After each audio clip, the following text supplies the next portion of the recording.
Have you ever felt like life is a stage, but something is watching from behind the curtain? Not a person, not even a presence you can describe, but an invisible intelligence. Something that sees beyond your words, beyond your face, beyond your thoughts. And maybe, just maybe, it's been reading your vibration this whole time. What I'm about to tell you isn't a theory. It's a frequency. And if you're watching this, that frequency might already be responding to you. I know how that sounds. Crazy, delusional, overdramatic. But that's exactly why this secret has remained hidden for thousands of years. Not because it was hard to understand, but because it was too dangerous to be handed to just anyone. Let me explain. Ancient mystery schools didn't hand out miracles like candy. They didn't speak in affirmations or magic words. Instead, they guarded something far more powerful, a vibrational code. A field that could be felt but not touched, heard without sound, seen without light. And once this frequency touches you, it doesn't give you what you want. It shows you who you truly are. And that's the part no one talks about. Because that's the part that makes people run. When the truth isn't beautiful. When the mirror reflects not your hopes, but your hidden fears. It doesn't care about your good intentions, your goals, your social mask. It only reflects one thing, your actual frequency. For centuries, sages and mystics left behind symbols, codes, encrypted texts, guarding what they knew. Even Thoth, the legendary scribe of the Egyptian gods, didn't write it plainly. He left clues. But because this was not knowledge for the curious. It was knowledge for the coherent. For those whose vibration was stable enough not to be destroyed by the truth. This isn't about manifesting a better life. This is about meeting the field, the raw, living intelligence of the universe. And when you meet it, something changes. But not in the way you expect. People think awakening is peace and bliss and magical upgrades. But often, the first thing you feel is a strange coldness. Like the universe has gone quiet. Like the things that once mattered, suddenly don't. It's not apathy. It's detachment. A pulling back of the curtain. A realization that maybe you've been performing in a play written by someone else. And you never noticed. Scene 3. The vibration begins to respond. The frequency doesn't start with a lightning bolt. It starts with a whisper. A subtle shift. A strange emotion you can't explain. Some call it curiosity. Others call it divine discomfort. But for many it starts like this. You look at your life and feel, something is off. You don't know what it is. You just know, this isn't it. That's not depression. That's the field calling. And here's the part that will shake you. From the moment the frequency touches you, there is no going back. Reality begins to change. Not because the world is shifting, but because you are. And this is only the beginning. It usually doesn't start with light. It starts with loss. Not always dramatic. Sometimes it's something subtle. A fading connection with people you used to love. A job that suddenly feels unbearable. Or a conversation that leaves you with a hollow ache you can't explain. It's the moment you realize the life you built, maybe even the person you became, was never really you. And that realization hits harder than most people are prepared for. No one tells you that the first stage of awakening isn't bliss. It's grief. The grief of watching your old self fall apart. And knowing deep down, you can't go back. You try to hold on. To routine. To old habits. To the version of you that fits so perfectly into the world around you. But something inside has already shifted. You don't laugh at the same things. You don't crave the same validation. You don't want to perform anymore. And this creates a tension no one talks about. A quiet rage. Not at others, but at yourself. For staying silent too long. For following the script. For betraying your own frequency just to be accepted. That's when the frustration comes. Because the system was never built for awakened people. And the more awake you become, the more misaligned everything feels. Let me tell you a true story. There was a high school teacher in Arizona. Respected, loved by students, great at her job. But something began to shift. Every day in the classroom felt more like acting. The words coming out of her mouth didn't match the emotions rising in her chest. She'd drive home in silence and cry, not out of sadness, but out of confusion. She couldn't explain why everything felt so wrong. Until one morning, she looked in the mirror and said, "I don't recognize this version of me anymore." That same week, she resigned. No plan, no backup, just a decision. I'd rather be lost and real than comfortable and false. Today, she writes poetry in the forest. She earns less, but breathes more. It's not a fairy tale. She still struggles. But the sadness she feels now is clean. It belongs to her. It's not the silent scream of living someone else's life. You see, awakening doesn't fix your life.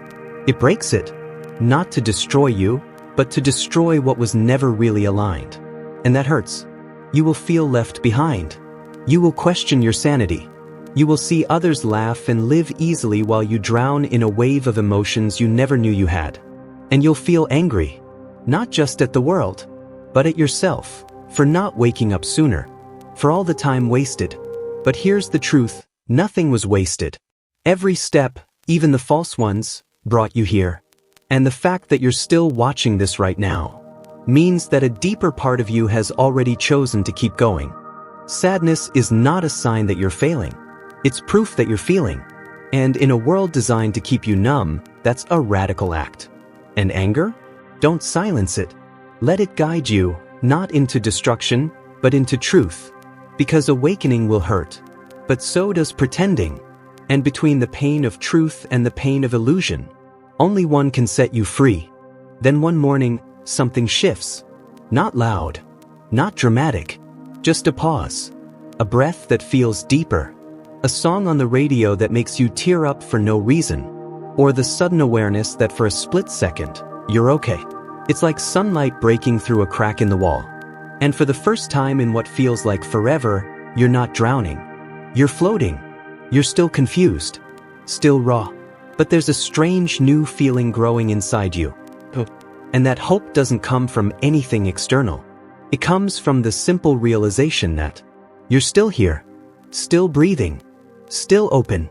That means you haven't been broken. You've been unfolding. One of the most surprising parts of spiritual awakening is that the joy doesn't come all at once. It sneaks in, like sunlight at dawn. It's in the way food starts tasting better.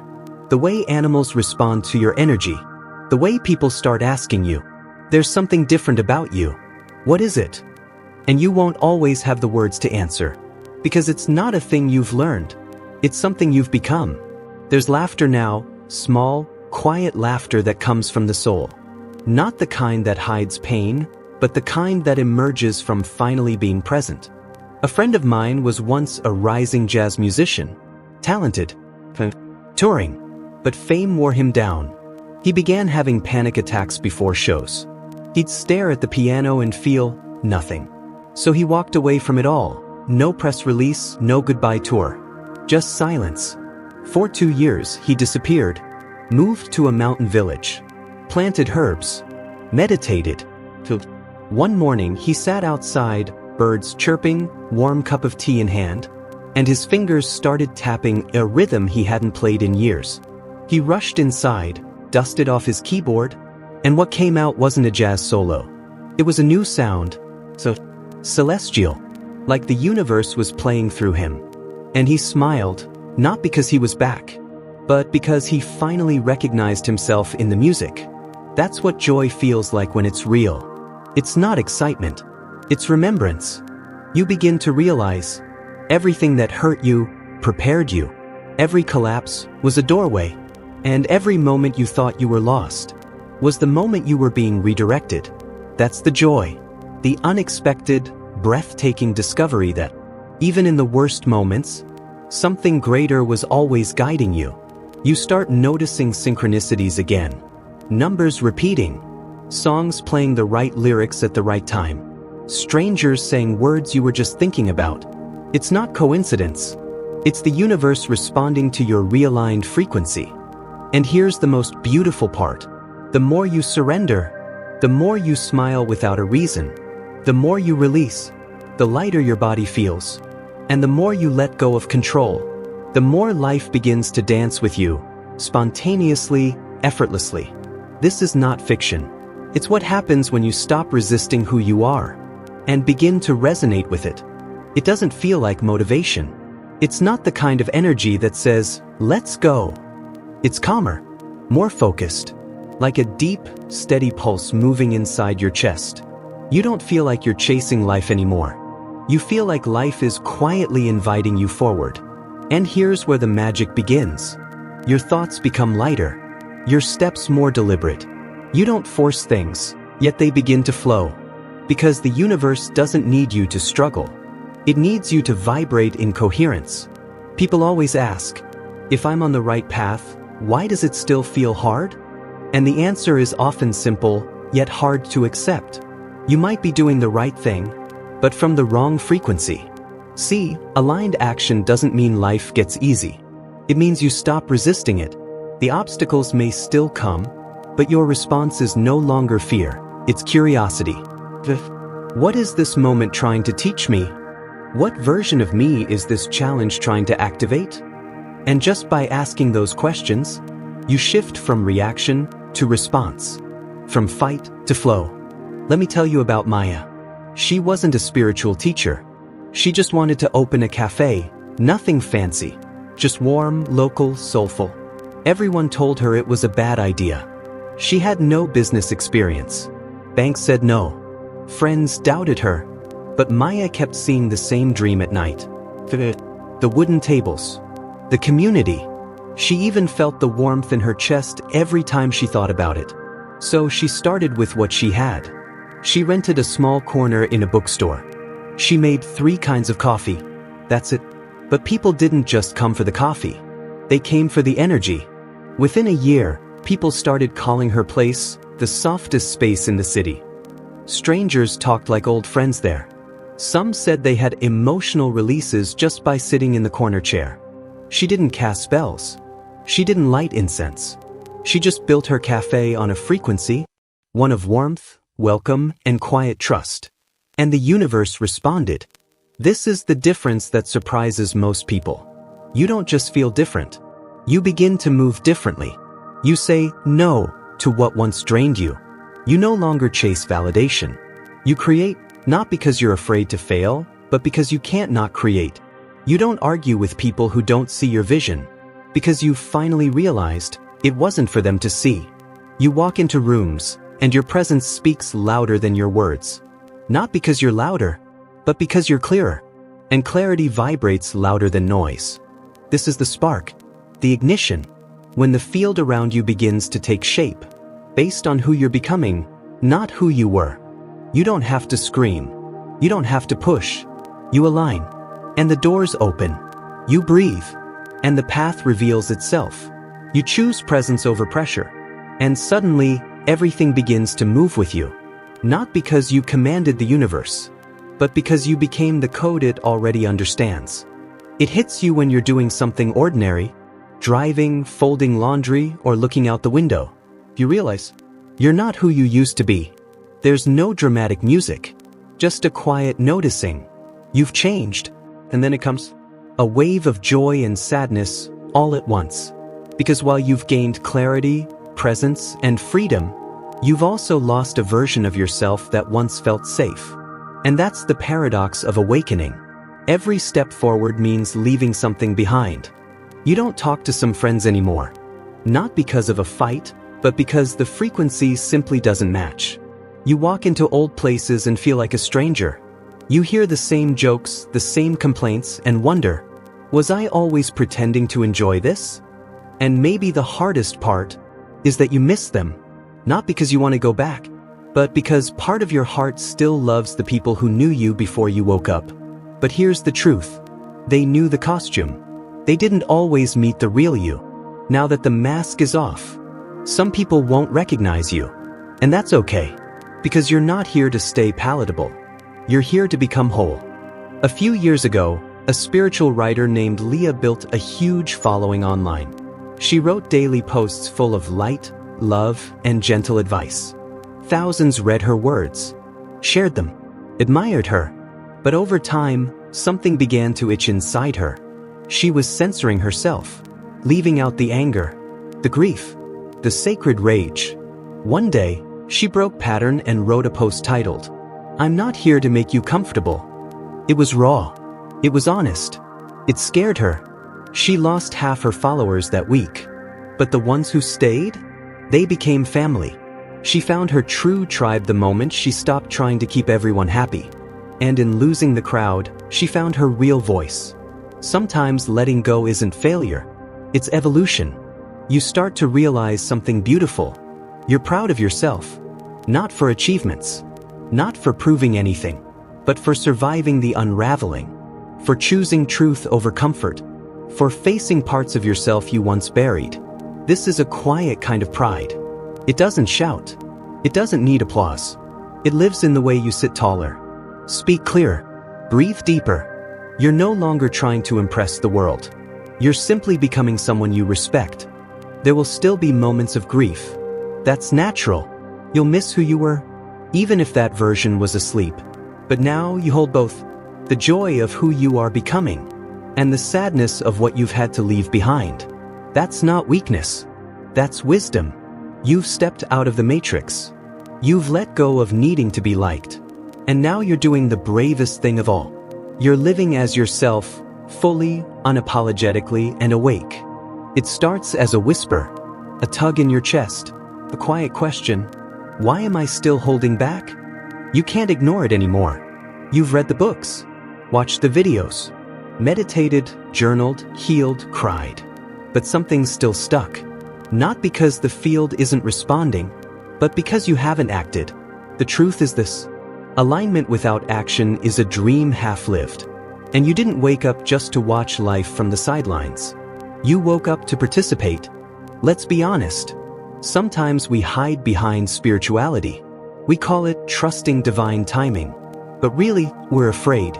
Afraid to start the business. Afraid to leave the relationship. Afraid to speak the truth that might cost us everything. So we wait, and wait, and wait. But guess what? The universe doesn't reward passive observers. It moves with those who move. It echoes your vibrations, but also your courage. Daniel was a high school teacher. Smart, kind, deeply spiritual, but burned out. He'd meditate every morning, listen to frequency music, recite affirmations. But inside, he was dying. His passion for teaching had dimmed. His soul longed to create music, something he'd buried for decades. One day, during class, a kid asked, "Why do you look so sad when no one's talking?" That question shook him. He went home, opened his old guitar case, and cried. He realized he wasn't out of alignment. He was out of integrity. So he made a decision. He gave his notice, moved into a smaller space, and started writing songs every single day. 6 months later, one of his tracks went viral, not because he promoted it, but because the frequency in it was real. He didn't wait for permission. He acted from truth. And the field responded. Here's what most people don't understand. Action isn't the opposite of surrender. It's proof of it. When you move, even in fear, you tell the universe, I trust you. You stop saying, I'll do it when I'm ready, and start saying, I'll do it and I'll become ready as I go. It's not about reckless jumping. It's about aligned courage. The kind that makes your heart race, but your soul nod quietly. You know the feeling. It's not comfort. It's aliveness. Right now, you might be standing at your threshold, looking at the job you've outgrown, the relationship that no longer fits, the version of yourself that feels too small. And that pressure you feel? It's not anxiety. It's your frequency building momentum. It's your soul pushing you into embodiment. Because once you know the truth, you can't pretend not to know it. The cost of staying still becomes heavier than the fear of change. If you've made it this far, it means you're already vibrating at the doorway of your next reality. You're not here to wait for signs. You are the sign. And once you act, truly act, you'll feel something click. Not because it's easy, not because everything goes perfectly, but because your actions now speak the language of the field. Clarity, trust, courage, presence. This is your pulse. This is your proof. You expected transformation to feel like a celebration, but what you got instead was silence. No fireworks, no applause, just the sudden realization that you're no longer who you used to be. And strangely, that terrifies you. Because if you're not that version anymore, the one who played small, people-pleased, feared the unknown, then who are you? And more importantly, can you trust this new self? This is the stage most people never talk about. The messy, confusing, lonely part of awakening, where your outer life hasn't caught up to your inner shift, where familiar things begin to feel foreign, and the old habits, places, people, they don't fit anymore. It feels like standing in the middle of two worlds, one crumbling behind you, and one forming in front of you, still invisible, still unclear. You've jumped, but you're still midair. And that's when fear kicks in again. Not the fear of failure, but the fear of freedom. I once met a woman named Inez, a brilliant architect with a perfect portfolio and zero joy. She'd spent years building monuments that won awards, but none that meant anything to her. Until one night she had a dream, not of a building, but of a treehouse.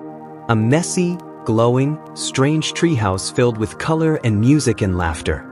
The next morning, she resigned from her firm. Her colleagues thought she had a breakdown. But she wasn't breaking, she was breaking free. She used her savings to buy a small plot of land and built that dream treehouse for children recovering from trauma. No blueprints, no contracts, just intuition and heart. Now that strange, glowing treehouse? It's been featured in design journals worldwide, not for its structure, but for its frequency. Because what Inez built wasn't architecture, it was resonance. Here's what surprises people. Once you fully embody your new vibration, the field responds instantly, not gradually, not politely. It reorganizes everything. People begin to react to you differently. Opportunities appear where there were walls. Time bends. Synchronicities increase. You become a magnet for what matches you. But here's the catch. You can't fake it. The field doesn't respond to performance, only to authentic embodiment. You must actually become the frequency, not just speak about it. The universe doesn't answer questions. It answers statements. Not, will I ever be ready? But, I am ready. Not, am I loved? But, I am love. Because, I am isn't just a phrase. It's a vibrational command. When spoken with coherence, when felt lived, breathed, I am becomes the password that unlocks your next timeline. But only if you're brave enough to let the old version die. This is not about becoming someone new. It's about remembering someone ancient. Someone you've always been. When you accept that your fear is not a stop sign, but a signal, that's when embodiment becomes real. You no longer practice vibration. You are the vibration. And when that happens, the field doesn't just respond. To bows. If you've made it this far, you're no longer just watching a video. You've crossed a vibrational threshold. You didn't come here by accident. You were called. And whether it was through a whisper in your soul, or a moment of quiet desperation, something brought you here. Now, you're standing in front of a doorway, not made of stone, but of frequency. And the field? It's waiting for your signal. Let's pause. Right now, in this very moment, your body is emitting a frequency. It's not based on what you say you want, but what you're really holding. Are you vibrating courage or fear? Presence or projection? Truth or performance? Because you can't trick the field. The universe doesn't speak English. It speaks vibration. And whatever you're carrying, right now, in this moment, is what it's aligning with.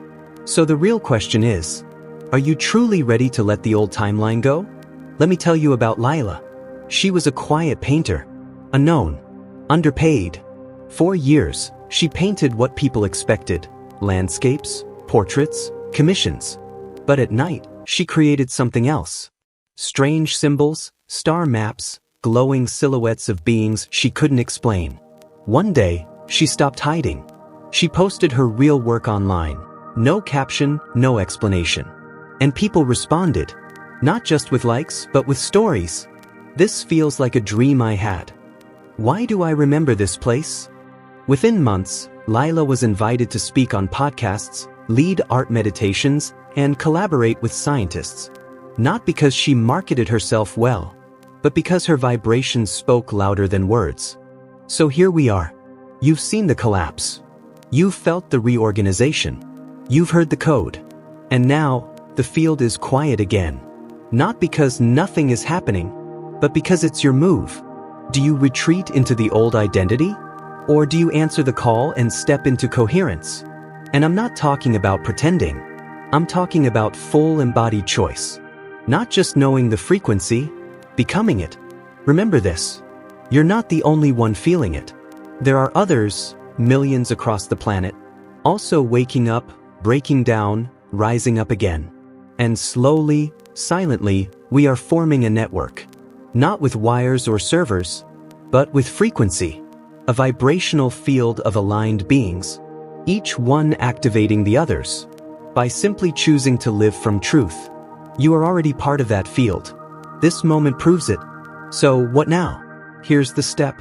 The simplest and the hardest. Live as if it's already real. Feel the frequency. Breathe into coherence. Act from alignment.